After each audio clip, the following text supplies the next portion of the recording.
So I loved Madness of Crowds, and I'm hoping that you can talk a little bit about what that madness is. So what is the madness of crowds? What does that mean to you? I think the primary madness going through our societies at the moment is caused by people who are fundamentally misrepresenting the nature of our societies. They claim that America is a patriarchal, cis heteronormative, racist society, and that everything in the American past needs to be assailed in order to have any kind of American future. And I think this is not just a fundamentally misguided interpretation of history, but it's an unfair judgment of America today. The madness is created, apart from anything else, by people believing that justice, equality, and equity can be attained by doubling down and focusing for the rest of our lives on people's immutable character traits. That is, instead of getting past issues like race, sex, sexuality, instead of making these things rather boring, passé, as uninteresting as talking about hair color, that in fact what we should be doing for the future of all of our lives is to obsessively talk and focus on race, sexuality, sex, gender, and that we should judge people accordingly. The madness centers around the fact that in half a century, since Martin Luther King gave us perhaps the great moral insight of the late 20th century, the idea, the aspiration, the dream that we should see people and judge people by the content of their character, not by the color of their skins. Half a century after that, we find ourselves, unbelievably, amazingly, talking obsessively about people's skin color, obsessively about their sex, obsessively about their sexual orientation. And this is being driven by people who believe that they are doing this and acting in this way in order to make us all freer. And they're not. They're tying everyone down. They're tying us up. They're holding everybody back. When you say people are obsessively focusing on these immutable characteristics, some people would push back and say, well, we need to do that for the remaining biases that people have, and so we need, in order to overcome this problem, we do need to talk about these things. What do you say to that? Well, we need to talk about them. We don't have to obsess about them, and we don't have to weaponize them. Unfortunately, a large number of people, believing they're acting in the name of justice, including social justice, seem to think that you can play groups of people against other groups in order to win. So, for instance, they actually speak and act as though the way to solve any remaining issues of racial injustice is to defame and insult all white people. These are people who seem to believe that if there are remaining ceilings preventing women from getting to certain positions in society, a claim which I don't think is, in fact, accurate, that in order to get through any ceilings they see as still being there, they should insult and speak in a derogatory manner about all men. As if this society does have any remaining problems about homosexuality, they should get through that by insulting all heterosexuals. This isn't a solution for justice, it's a solution for endless ongoing division. And I think some of the people doing this know what they're doing, and they're deliberately being divisive. And others are simply misguided. They actually think that if you insult one group of people enough, you will get some kind of justice at the end of it. I think it's actually the opposite. I think you exacerbate any residual tensions that exist, and you create a whole heap of new ones. Right. Yeah, no, I totally agree. So for those who don't understand what the word woke means, could you give a brief summary of what you think that word means and how it manifests in our society? The term woke was first of all used in a kind of praising light. Not very many years ago, people would boast about being woke. Then it started to be sniggered at, laughed at a bit. And it became something people used about other people, not in a very praising light. She's so woke. It was a little bit of a joke. And when that turned around, the people who'd originally used it pretended that the word had never been used by them. And in a way, this is a very typical move, so that you pretend that words don't exist, concepts don't exist, and you fix them all to try to suit your own short-term gain. The term woke, as it's come to be understood, is a pretty useful, slightly light-hearted description of the sort of person who believes that their mission in life is to correct the behavior and thought mechanisms of every other human being on planet Earth. You might say it's presumptuous in its own way. And these are people who, for instance, think that purpose and meaning in life, their objective in life, could be found by campaigning for social justice. And they always mean the same set of things. They mean for racial justice, justice for LGBTQ people, justice for women. All of it, by the way, is a vindication of something that Eric Hoffer famously said 70 years ago, which is that every good cause begins as a good cause, becomes a business, and degenerates into a racket. I think woke ideology is already at the racket stage of that. But a lot of people who think of themselves as woke, or who are thought of as woke, believe that they are doing, as it were, the Lord's work. They think that they are acting in a cosmic fight, at the end of which we will arrive at equality and indeed equity on this earth. And here's the problem, by the way, which is that, as I stress, it starts from some good intentions. Historically, who could deny that there has been racism in every society, including this one? Historically, who could deny that women have, in this society, as in every other society on earth, at times historically been held back from things they should have been able to achieve? Who can deny that homosexuality, that gay people, were prejudiced against until really fairly recently? We have, in the last half a century or so, gained a whole set of rights advances, all of which I think we should all be incredibly proud of. But the woke mind believes that that struggle is not just not over, but the struggle has never been more serious, never been worse. The woke fraternity present America as if it is an exceptionally racist society today, as opposed to a society in which those racists who do exist are pushed completely to the margins and have no position in public life at all. They present the situation as if it's never been worse for gays, that we're at the situation that people were in 1968 at the Stonewall Inn.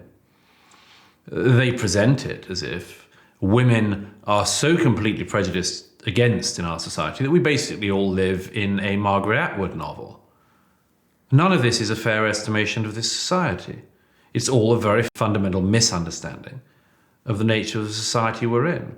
Why do you think that is? Why do you think people exaggerate this to such a degree? I mean, I know you've lamented the decline of traditional religion to some degree in the past, and I can understand that. And my suspicion is that is part of the reason people are latching onto this. But what do you think? Do you think this is a replacement for traditional religion?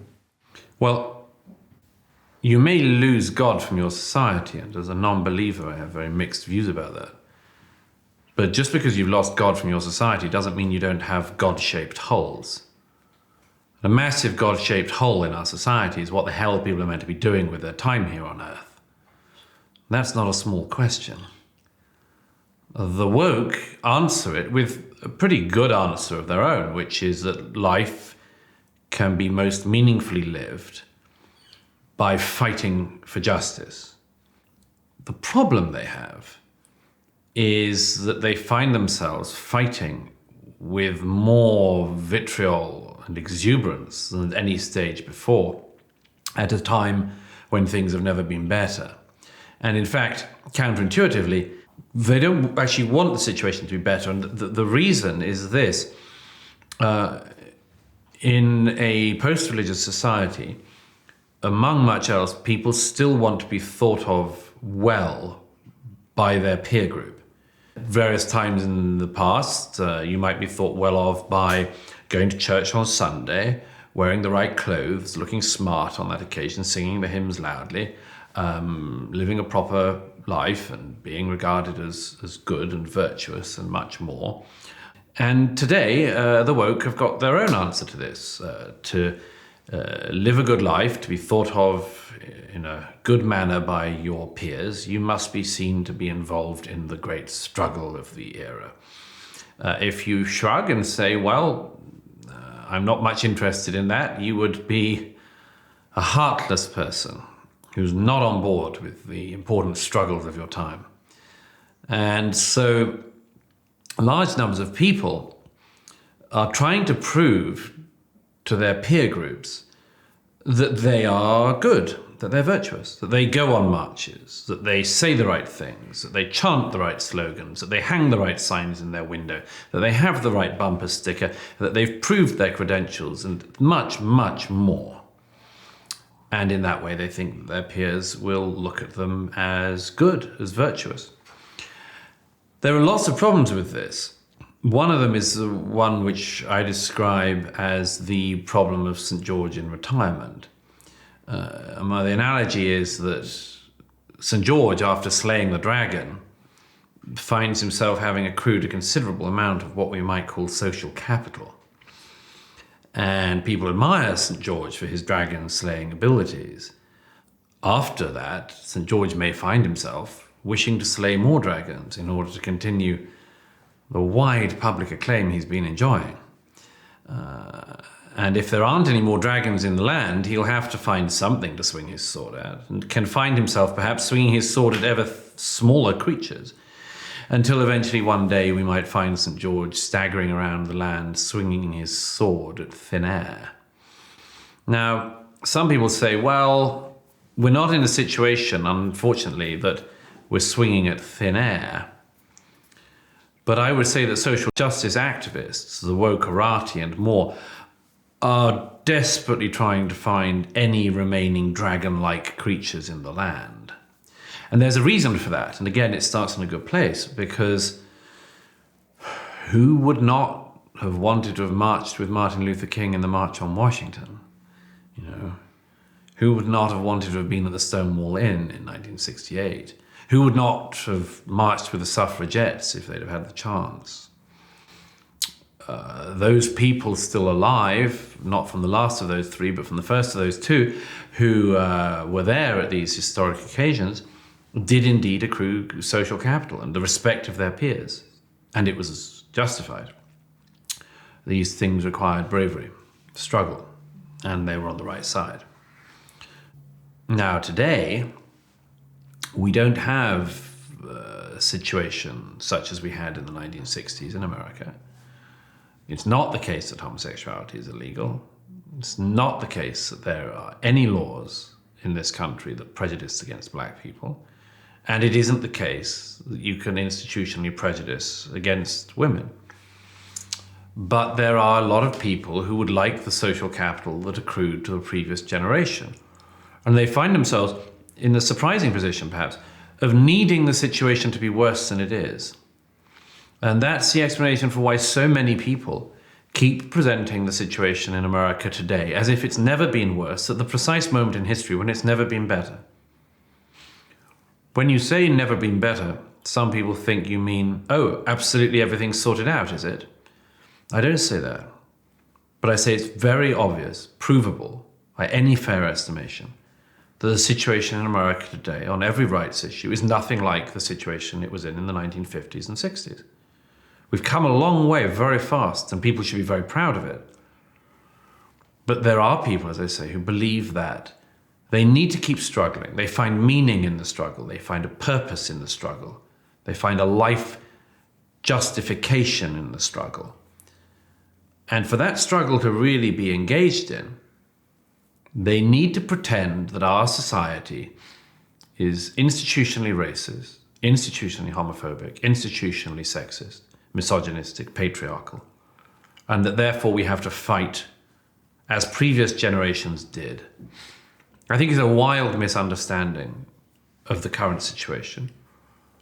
And what the people who are doing it, among other things, seem not to be able to contend with is the fact that what they are likely to do, if they are able to do anything, is simply to hurtle everybody back into a discussion we should have been able to have left behind by now, which is so damn uninteresting, which is the discussion about people's sexuality, sex, and racial characteristics. So in other words, in the name of progress, the woke activists seem able to do nothing so much as to make everyone in our society regress. Yeah, so on the issue of meaning, I think you're spot on there. And that's something that's really important to me in my life. I used to be a fundamentalist Christian, and then I very slowly lost my faith, and I went through a really brutal period of very severe depression that culminated in nearly ending my life. And it took a lot to get over that. I had lost my foundation of morals, of beliefs. I had no direction. And it was incredibly challenging. It was really arduous to find a sense of meaning, which in large part is doing this, right? I'm making films, helping people think more thoroughly about their lives. But I'm wondering, in general, especially since we're both non-believers, what would you offer as a replacement for meaning? Like, if this woke stuff is causing so much trouble and causing us to regress, what would you offer these people who want meaning and who want to live a valuable life? There are two important things to say about this. The first is the importance of identifying bad ideas and getting around them as fast as you can.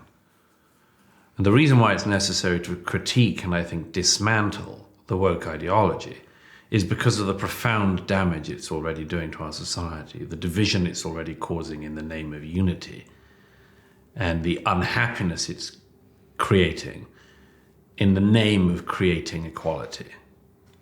So that's the first thing, is bad ideas need to be cleared away, like bracken. And there is a certain amount of pleasure as well as a duty in performing this task. But you could clear all of the bracken away and still have the question of what the hell we're meant to be doing here. This question dominates a lot of my thought. Like the description you give of the loss of meaning after the loss of faith is common, albeit not always so severe. And it points to a very, very big question, which I think is a question which has allowed a lot of bad ideas to gestate in our societies. We may be the first people in human history to have absolutely no explanation of what we're meant to be doing on Earth. And ideas, like nature, abhor a vacuum. And anything that's religion-shaped can quite easily flood into that space. Again, we could spend our time just making sure that those things don't happen or they get out of the way as fast as possible. The problem is that a lot of people in a society like modern America, modern Western Europe, say, let's get that stuff out of the way and then don't bother saying what might be put in its place. There are a number of ways to answer that question. The first is this, which is not to be so certain that certainty has so much going for it. Religion has an enormous advantage. All totalistic thought systems have a remarkable advantage over non-totalistic thought systems. That's because every single question is meant to be able to be answered. So in religion, you can say, why did God give leukemia to some children? And the religious will say, because he wants to test us, give our ability to suffer a certain workout, or call the child back to himself because he wants his child so soon. A non-believer might well say that's terrible. But a believer can go along with that because that's the nature of belief in a totalistic system. Somehow we have to be able to train ourselves to cope with complexity, variety, ignorance, be humble about what we don't know about, but not fall into the chasm of nihilism. Many people, when they lose faith and find no system to completely replace it with, replace faith with a form of nihilism. And what you describe is a characteristic example of that. But we do have to reach for answers. Now, my own belief is that we have an awful lot of flares along our path to guide us.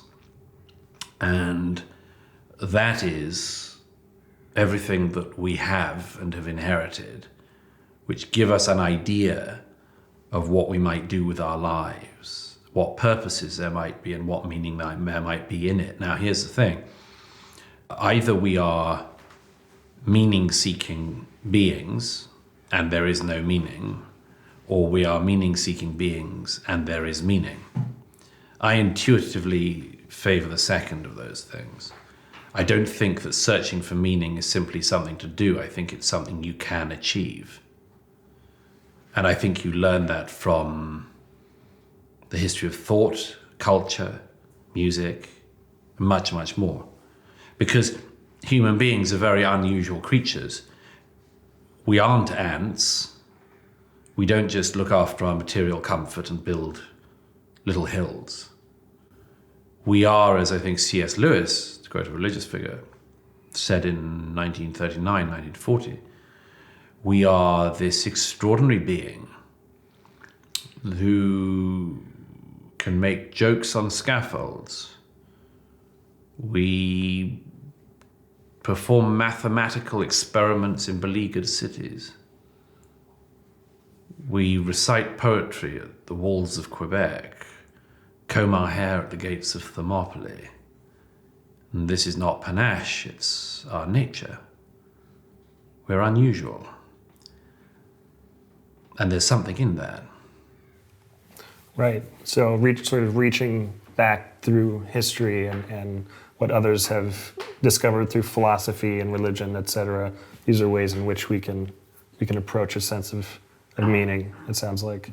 Well, yes, because if somebody said,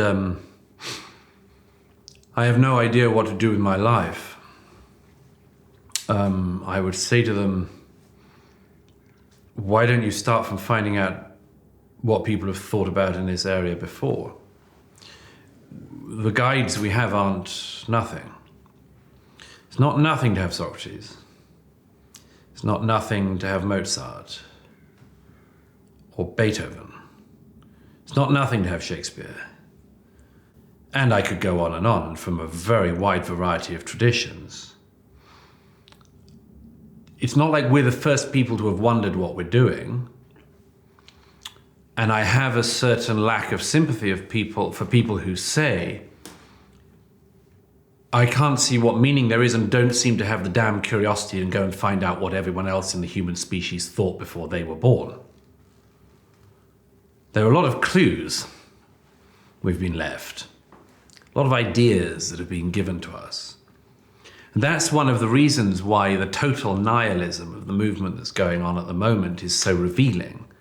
The nihilism that's so revealing is not just people who don't know what to do with their lives and come up with terrible ideas for what to do with their lives.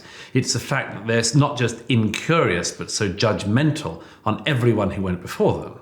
If you regard the past, all your predecessors, all of everyone else's predecessors, as merely reprehensible, morally imperfect people who didn't have precisely the views we have in 2020, then no wonder that you're staggering around a beleaguered wasteland wondering what the hell you should do with your life, because you haven't listened to anyone, because you're so presumptuous that you think that all of the obvious answers would have been dropped on you like rain.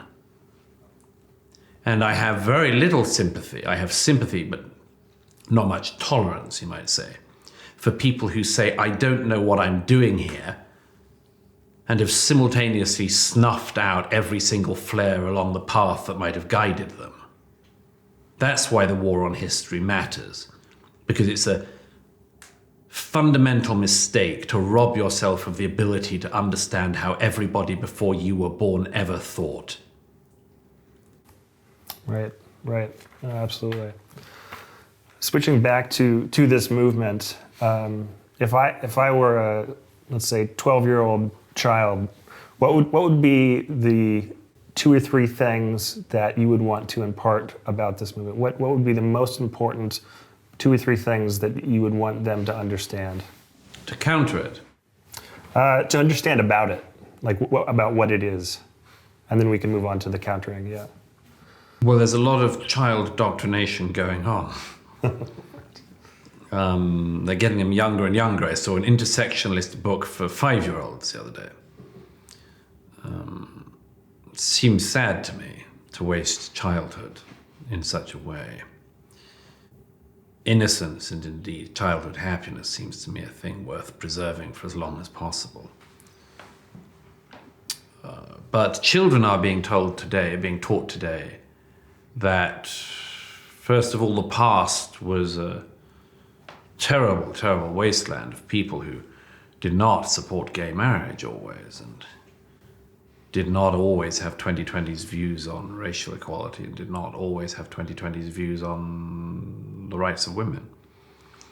And they teach young people to judge the past and to scour through it and find people who didn't have precisely our views, and empathize only with people who are perceived victims in history, and never to try to empathize with everyone else who was just trying to get through in the same way everyone always has done. And the second thing that's taught to young people in this area is that the battle that they could engage in their life is wildly simple, and that it involves a battle between good people and bad people, and that the good people are really obvious, and that the bad people are equally obvious, and that the purpose of life must be the good people waging war against the bad people. Of course, by the way, this ignores the fact that human life has never been that easy, because we are not divided and never have been into the uniquely bad and the uniquely good, but are all a mysterious, strange, wonderful, terrible concoction of all of these things. And that one of the thrills as well as tragedies of life is discovering this about yourself and other people. But no, the woke ideologues tell people it's very straightforward, very simple. Today, as always, good versus evil, light versus darkness. And the third thing it says is, and here's how you can fight those battles.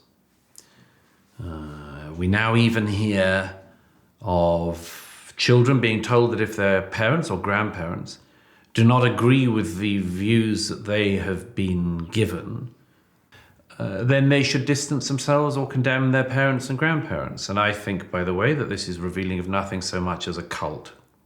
Any movement that says that people you love who do not entirely agree with the point of view that you are told to believe, that you should distance yourself from those people, that's a cult. It's a cult. Just as it would be if you were told to hand over all your cash and give it to some fraudulent bearded guru. Well, and that happens, right? People, oh yeah, they put up their PayPal addresses and say, I'm thinking of a picture of the rather obese woman in the green jumpsuit. I don't know if you've seen that, and it says, which one? There's a number of them. All white people are racist, PayPal me. So it has that element, right? Yes, the one who said all white people are demons. Okay, yeah. Yeah. All white people are demons, give me your cash. It's the language, the rhetoric of hucksters through the ages. Right. And that's exactly how I view Robin DiAngelo. I think of her as a televangelist, the kind that I used to witness on TV. Yes. I was thrilled the other day in Portland to see that one of the pieces of graffiti on the courthouse said in huge letters, "Repent." Wow. What bigger sign could you have that we're dealing with a quasi-religious cult? Yes, Robin DiAngelo obviously is one of the great hucksters of the time. You've got to admire the form, like the Reverend Jerry Falwell. Robin DiAngelo is very good at picking the pockets of people she thinks of as her inferiors. And I'm sure that she's bought herself the life that she believes she's owed. Sure.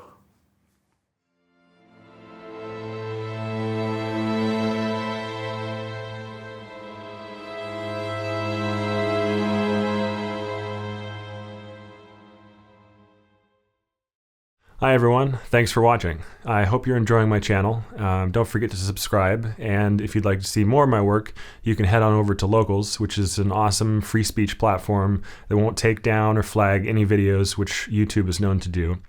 It's a great platform because people want to be there and they'll engage in meaningful dialogue with you, and it's awesome. Plus, if you sign up for a paid account, you can get access to content that is exclusive to Locals. You'll find a link for that in the description below. Also, if you ever see me lying down in interviews or in any of the videos, it's because I lived with debilitating back pain for years, so I just wanted to explain that so you understand what's going on. And sometimes my little dog Nora might make an appearance. Nora, come here. Don't be shy. Don't be shy. All right, thanks everybody.